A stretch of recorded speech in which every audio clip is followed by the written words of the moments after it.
Disney legend and The Emperor's New Groove executive producer, Don Hahn, and the voice of Kronk himself, Patrick Warburton.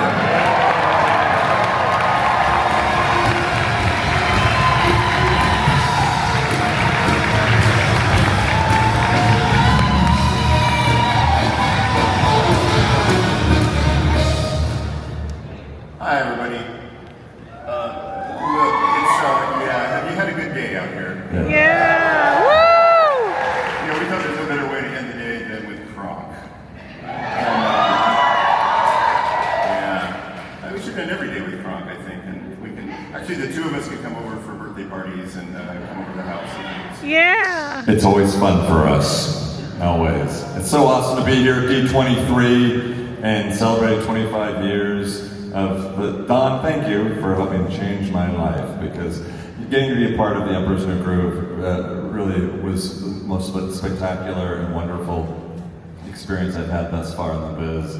Being the Disney file that I am, to get to be a part of that film, so special to me. So thank you, sir.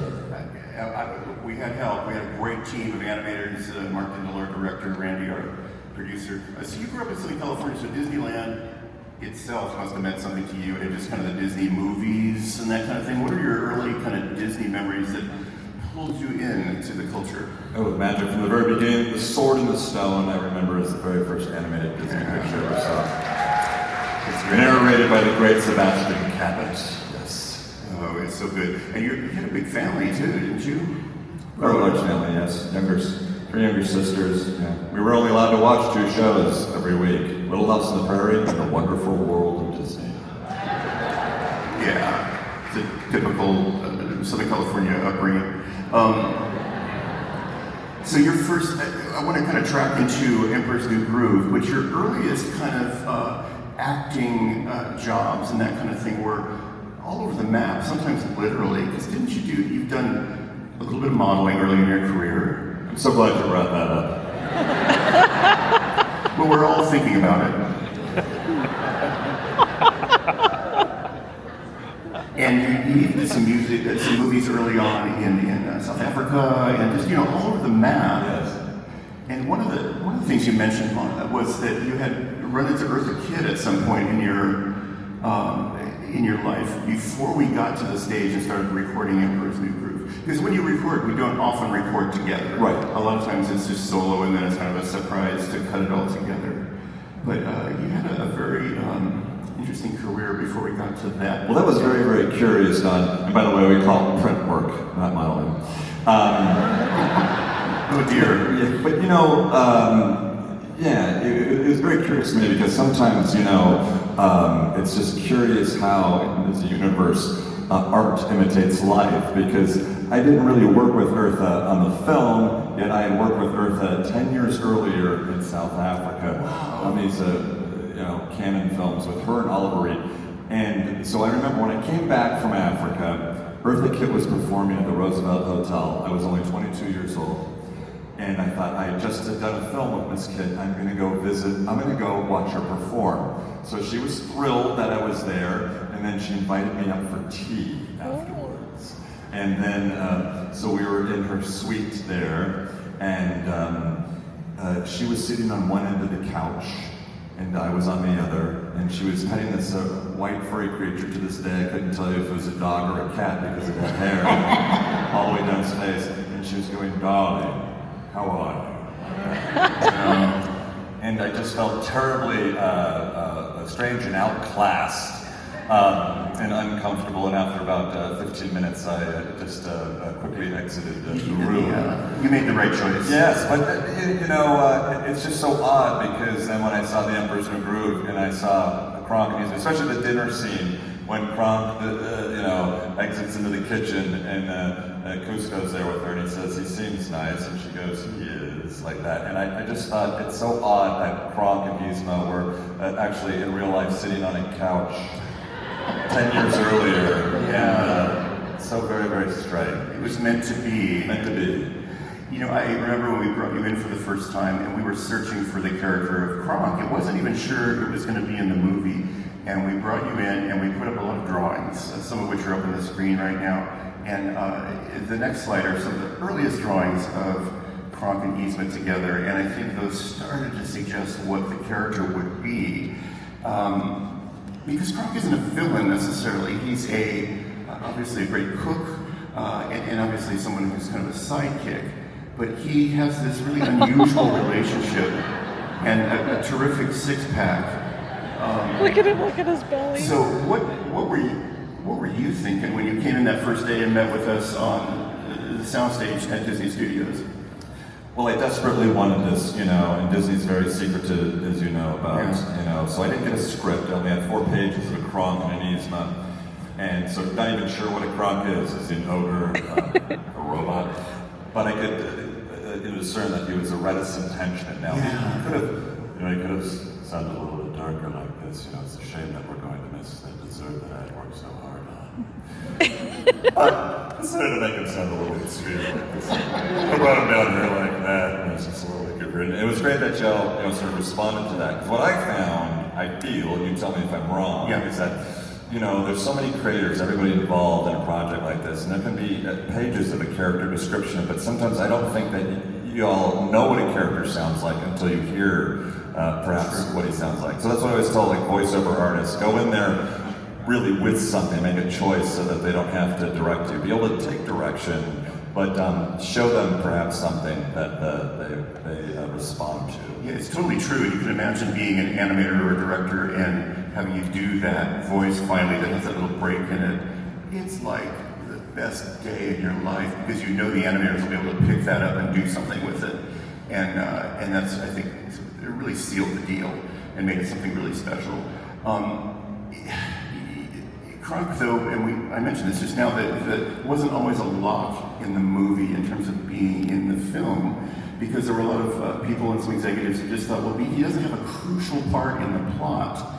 And a lot of the writing had to prove that this character was worthy and that this character would be in the plot. And I don't know that you knew this was going on.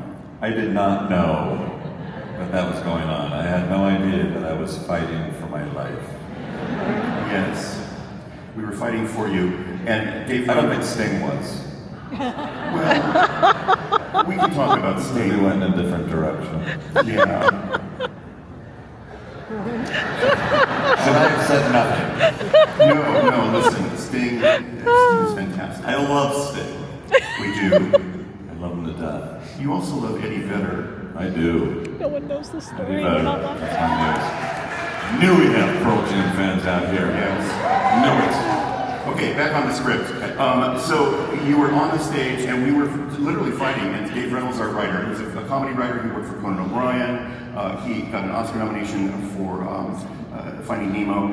He wrote this scene. He wrote a dinner scene, and that was going to be the proof. And we had the equivalent of a table read in the room, and we recorded you, and we started playing that for the executives and saying, God, if only they would buy this and it would work. And our cast was fantastic. I mean, look at these people. David Spade, who, again, you didn't record with, I don't think, on the spot. You worked with him a lot later. But, so we cut that scene together. Here's a little clip of Patrick recording those many years ago. It's going to show you the real Patrick at work. Let's take a look. I have the same look. I don't think so. Wrestled you with an ice. Well, I got this dark as a interpretive dance. Here's some extras I'm using in the back. The inflection he gives these lines just gives them weight, gives them believability, and makes them real. And that really helps the character come through.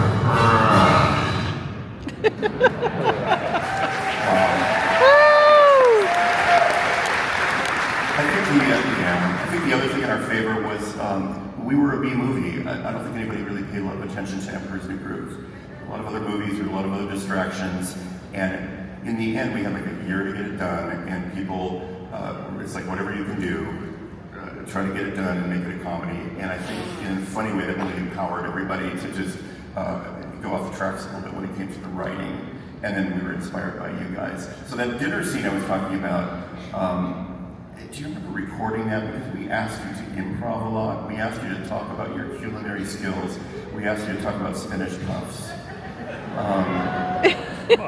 Spinach puffs. So odd for a Disney villain. Do you remember when you first read those sides and those pages? Like, what were you thinking that these guys were doing with my character? I didn't find myself like confused or even curious. It was just, just dive right in, Yeah, whatever it is that gets put in front of you, just make it work, and have fun with it. Yeah. Well, it was a leap of faith, and thankfully it did work out. And one of the things we brought along today, which we're really happy to share, is Emperor's New Groove has had a lot of love lately, which you've heard today. The wall of sound from you guys is amazing. So for the first time in its history, we've restored the film and are putting it up on the big screen at the El Capitan in Los Angeles. And it hasn't ever had a restoration.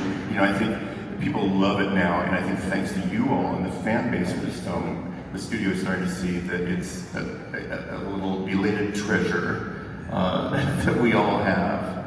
So in the middle of November, the El Capitan is going to show this, and so we brought along a clip, and it's the restored dinner scene that was almost cut out of the movie, with a character that was almost cut out of the movie.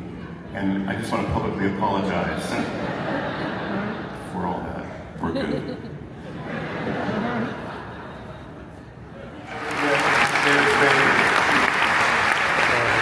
I think Davey is the most like his character in this. It's true, yeah. What does it feel like to see that clip after a few years have gone by and hearing this reaction? Oh, it's fantastic. I mean, listen, this is a film that really hit afterwards, right? Yeah. Not so much in theaters, but I think everybody growing up in DVDs and it's had just such a great life throughout the years there. So it's great to see the response and that everybody still loves it, and that there are those growing to love the film now. Yeah. I mean, you're doing a great thing right now. You're touring with your stand-up comedy. And I just want to talk about that because you must run into fans of your work from Family Guy, now a part of the Walt Disney family, which we love. You must run into people across the country because you've been touring for a while, which is a new thing for you, isn't it? I do. Yes. I don't think we're ever going to have a Quagmire character in the park, but... No. No. Well said.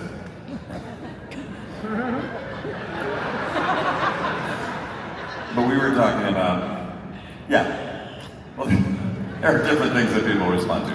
But Kronk throughout the years, yes, I've signed more Kronk stuff than almost anything. And you have many kids and many dogs. Now tell us about your personal family, because I was on social media one day, as one does, and ran across this picture of you, and I just thought, what is this? What are you doing here? Well, my son Talon just made us grandparents. Congratulations. Thank you. So he's about 7 months old now, and his name is Miles Patrick Warburton. And so when he was only about a month old, he was at the house, and Talon wanted to do something with the boy, so he just had to pick the phone up, and then we just did this thing, kind of spur of the moment, and it was pretty well received. Really well received. Let's take a look at it right now. Right, Miles, we're going to do the sequel to Kronk. That we do. What do you think? This is a brand new ceiling outside. It's pretty cool. It's pretty interesting. What do you think about that? Yeah, I'll show that. There wasn't any of them. It's almost better. Excuse me? I know what you're saying. You guys are all so stupid. Why? Yeah, actually, it's quite awkward. That's a beautiful thing.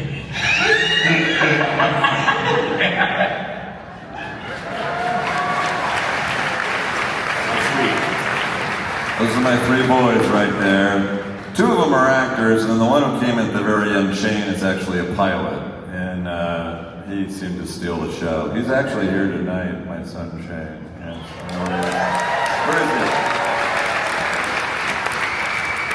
He's out here somewhere. He's hiding out there somewhere. Oh, okay. There we go. Shane, yeah.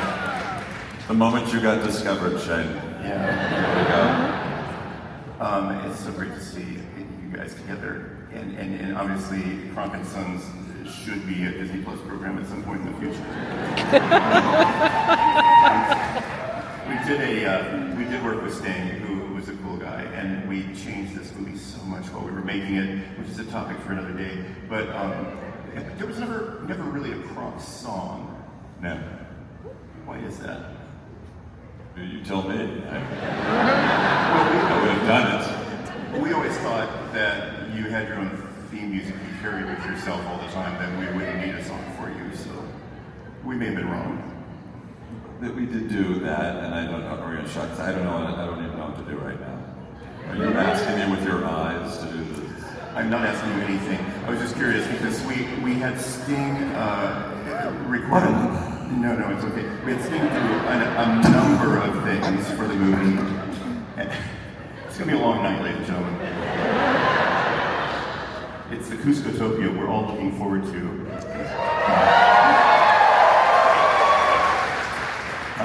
Sting wrote a number of songs, and one of my favorites really is just the opening song of the movie, which we had Tom Jones sing, which is a whole other experience because we went to Las Vegas and recorded it because he had his show on in Las Vegas. And then we had to animate Irish dancers, and so we brought Irish dancers in to animate, and the things you do in the cartoon business are sometimes unspeakable. Listen, I think it's the end of a long day, and we need to end with some music. Yes. Would you like to sing anything, or do you want to just... You know what, let's bring out the pro. Let's bring out a professional, ladies and Yes. gentlemen, unlike us. Before we do, let's have one last round of applause for Mr. Patrick Walt.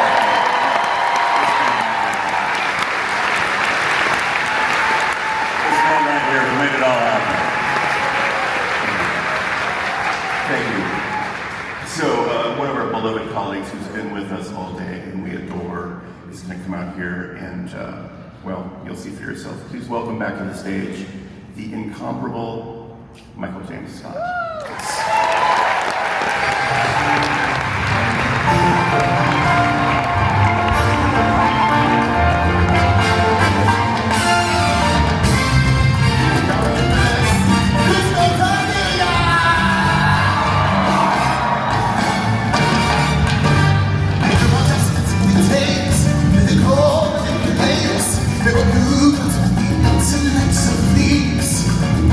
They were kids at the time who were so acting in the mind.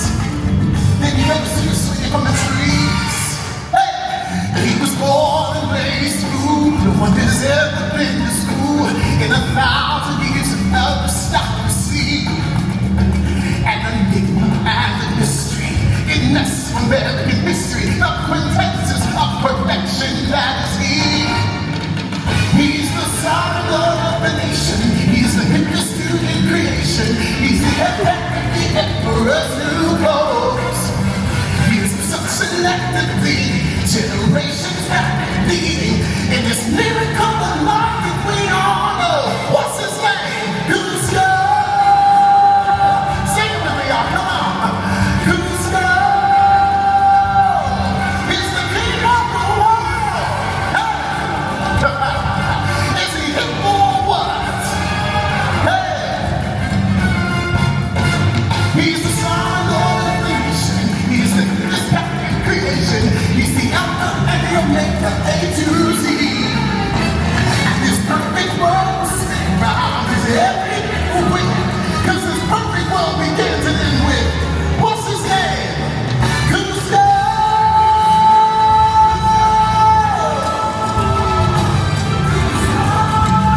He's the king of the world. Cusco, Cusco, yeah. Cusco.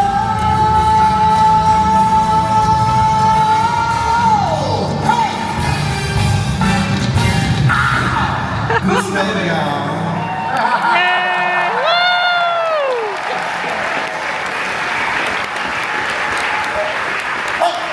Come on, welcome back. Hello, Michael. Hello, Joey. Yes, Lord. Come on. That was incredible! Phenomenal. Give it up for these. I mean, we have these here. We had to do a little good stuff, y'all. I love it. What a way to end the day. Yes. Oh my gosh. What a spectacular day too, by the way, right? We've Y'all had having a good time? amazing Yes, day. good day.